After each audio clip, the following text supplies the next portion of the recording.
What's up, guys? Today we're gonna train with the steel mace. That's right, it's gonna be me versus this nice piece of steel. And if you guys aren't training with the steel mace, then you're missing out on a ton of gains and a ton of benefits that you'll be dying to have, especially now that everybody is at home and needs something that is portable, easy to take anywhere, and on top of that, this thing is savage. You ready? Let's go. First exercise, guys, overhead to front squat. You're gonna have that steel mace out in front of you. You're gonna go down into a squat, driving your hips back, pushing those thighs out, and you're gonna drive force through your heels all the way up. As you're coming up, you're gonna immediately drive that steel mace over your head, behind you. Don't let the belt touch you. You're gonna rip that mace back down, driving your elbows nice and tight, and you're gonna go back into that squat. All right, guys, exercise number 2, we got the under pivot switches. For this one, you're gonna start off in a rack position.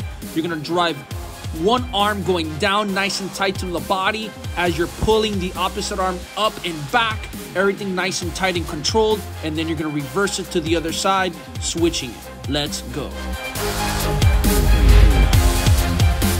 All right, guys, exercise number 3, we got the swing to squat. You're gonna start off by holding the steel mace in front of you. You're gonna let the steel mace tilt and slightly start dropping over to one side. As that's happening, you're gonna look over that shoulder. Your arms are gonna go up. The mace is gonna be behind your back traveling. As it's coming to the other side, you're gonna immediately tuck that elbow as hard as you can to the body to drive the mace over.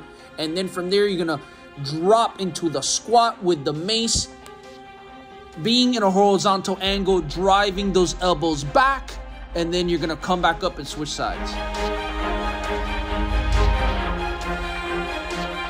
All right, guys, exercise number 4, we got the one arm side lunges. For this exercise, we're gonna start off with the mace in one hand, and you're gonna make sure you're gonna step with the opposite foot. As you're dropping into that lunge, make sure that you keep your hips nice and back. Make sure that your opposite leg is locked out with the knee, and you're gonna be controlling that mace with one arm.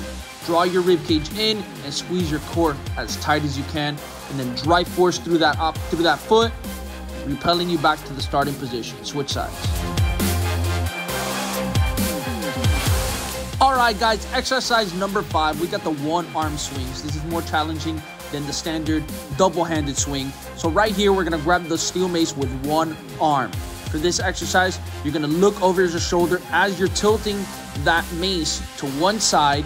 As the mace is traveling with that same arm, you're gonna draw your elbow as hard as you can to be tucked back so that mace can come back forward in front of you, and you're gonna switch sides. All right, guys, the last exercise. This one's very explosive. This is the jumping lunges switches. So just like any of your jumping lunges, you're gonna push straight through your heel. You're gonna explode all the way up and land on the opposite foot. But now, keeping in mind, you got a steel mace in your hand. So we're gonna make sure that steel mace is on the open side of their leg, and you're gonna make sure that the head of the mace is facing down through the midline of your body, and you're tucking the opposite elbow as hard as you can, and you're gonna explode and switch sides.